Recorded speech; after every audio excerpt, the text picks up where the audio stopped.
ನೇಪಾಳ ದೇಶದಲ್ಲಿ ವಿಮಾನ ಒಂದು ದುರಂತ ಸಂಭವಿಸಿಬಿಟ್ಟಿದೆ ನೋಡಿ. ಟೇಕ್ ಆಫ್ ಆದಂತಹ ಸಂದರ್ಭದಲ್ಲಿ ಟೇಕ್ ಆಫ್ ಆದ ವೇಳೆ ಸ್ಕಿಡ್ ಆಗಿ ವಿಮಾನ ಪತನವಾಗಿದೆ. ದುರಂತದಲ್ಲಿ 19 ಪ್ರಯಾಣಿಕರು ಸಾವನ್ನಪ್ಪಿರುವಂತಹ ಶಂಕೆ ಇದೆ. ನೇಪಾಳದ ತ್ರಿಭುವನ್ ಏರ್ಪೋರ್ಟ್ನಲ್ಲಿ ನಡೆದಿರುವಂತಹ ಘಟನೆ ಇದು.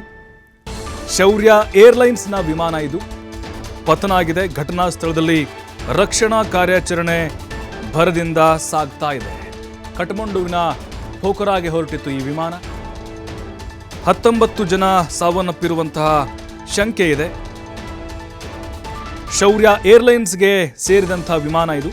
ಕಠ್ಮಂಡುವಿನ ತ್ರಿಭುವನ್ ಅಂತಾರಾಷ್ಟ್ರೀಯ ವಿಮಾನ ನಿಲ್ದಾಣದಲ್ಲಿ ಅಪಘಾತಕ್ಕೀಡಾಗಿದೆ. 11 ಗಂಟೆ ಸುಮಾರಿಗೆ ಟೇಕ್ ಆಫ್ ಆಗುವಂತಹ ಸಂದರ್ಭದಲ್ಲಿ ವಿಮಾನ ಪತನಗೊಂಡಿದೆ. ಇದು ತ್ರಿಭುವನ್ ಏರ್ಪೋರ್ಟ್ನಲ್ಲಿ ನಡೆದಿರುವಂತಹ ಘಟನೆ ಇದು. 19 ಮಂದಿ ವಿಮಾನದಲ್ಲಿದ್ದರು ಅನ್ನುವಂಥ ಮಾಹಿತಿ ಇದೆ, ಸಿಬ್ಬಂದಿ ಸೇರಿದಂತೆ. ಘಟನಾ ಸ್ಥಳಕ್ಕೆ ಈಗ ಭದ್ರತಾ ಸಿಬ್ಬಂದಿ, ವಿಮಾನ ನಿಲ್ದಾಣದ ಅಗ್ನಿಶಾಮಕ ದಳದವರು ಬಂದಿದ್ದಾರೆ. ಬೆಂಕಿ ನಂದಿಸುವಂಥ ಕಾರ್ಯ ನಡೀತಾ ಇದೆ. ದೃಶ್ಯಗಳಲ್ಲಿ ನೋಡ್ತಾ ಇದ್ದೀವಿ ನಾವು. ವಿಮಾನ ಟೇಕ್ ಆಫ್ ಆಗುವಂತಹ ಸಂದರ್ಭದಲ್ಲೇ ಸ್ಕಿಡ್ ಆಗಿ ಅಪ್ಪಳಿಸಿ ಭಾರೀ ಬೆಂಕಿ ಅನಾಹುತ ಸಂಭವಿಸಿದೆ. ದಟ್ಟವಾದಂತಹ ಹೊಗೆ ಕೂಡ ಆವರಿಸಿದೆ. ಇನ್ನೂ ಹೆಚ್ಚಿನ ವಿವರಗಳು ಲಭ್ಯವಾಗಬೇಕಾಗಿದೆ. ನಮ್ಮ ಭಾರತೀಯರು ಕೂಡ ಕೆಲವೊಬ್ಬರು ಅದರಲ್ಲಿ ಸಿಲುಕಾಕೊಂಡಿರ್ಬೋದು ಅನ್ನುವಂತಹ ಅನುಮಾನಗಳಿದ್ದಾವೆ. ಬಟ್ ನೋಡಬೇಕೀಗ, ಅವರ ವಿವರ ಇನ್ನೂ ಮಾಹಿತಿ ಇಲ್ಲ.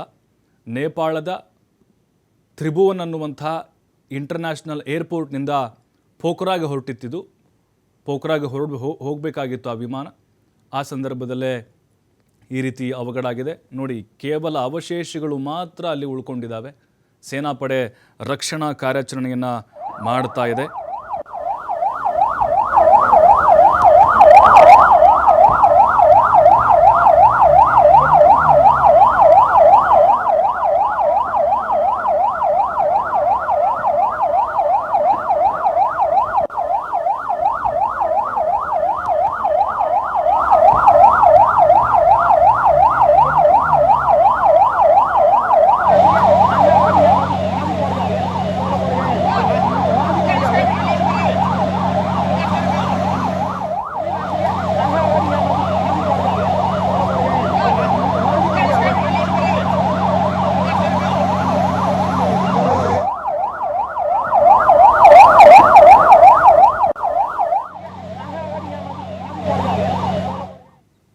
ಮತ್ತಷ್ಟು ಮಾಹಿತಿ ಕೊಡ್ತಾರೆ ಡೆಸ್ಕ್ನಿಂದ ನೇರ ಸಂಪರ್ಕದಲ್ಲಿ ನನ್ನ ಕೊಲೀಗ ನೀತಿ.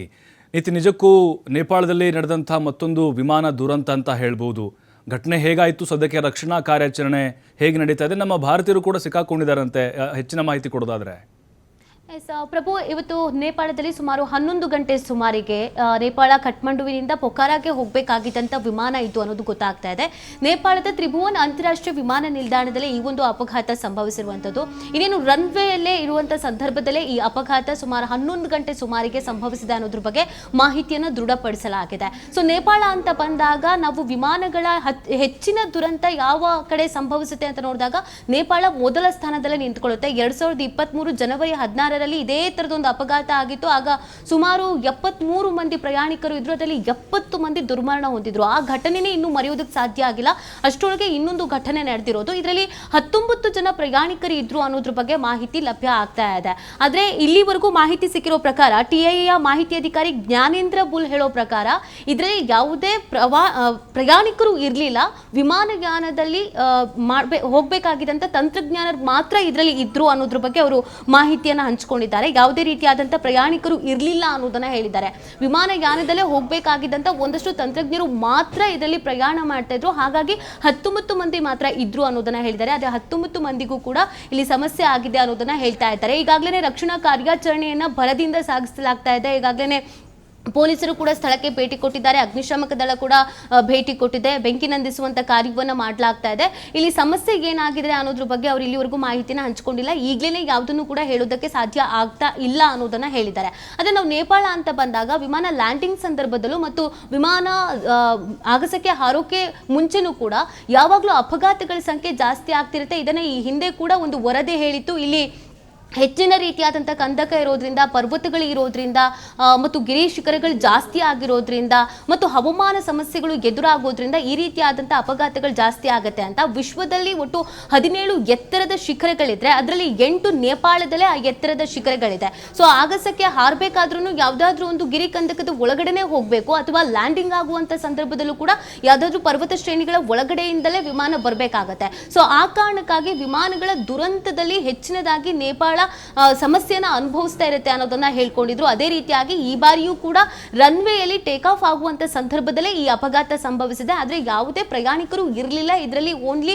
ತಂತ್ರಜ್ಞಾನರು ಮಾತ್ರ ಇದ್ರು ಅನ್ನೋದ್ರ ಬಗ್ಗೆ ಕ್ಲಾರಿಟಿಯನ್ನ ಕೊಟ್ಟಿದ್ದಾರೆ. ಪ್ರಭು, ಥ್ಯಾಂಕ್ ಯು ನೀತಿ ತಮ್ಮೆಲ್ಲ ಮಾಹಿತಿಗಾಗಿ.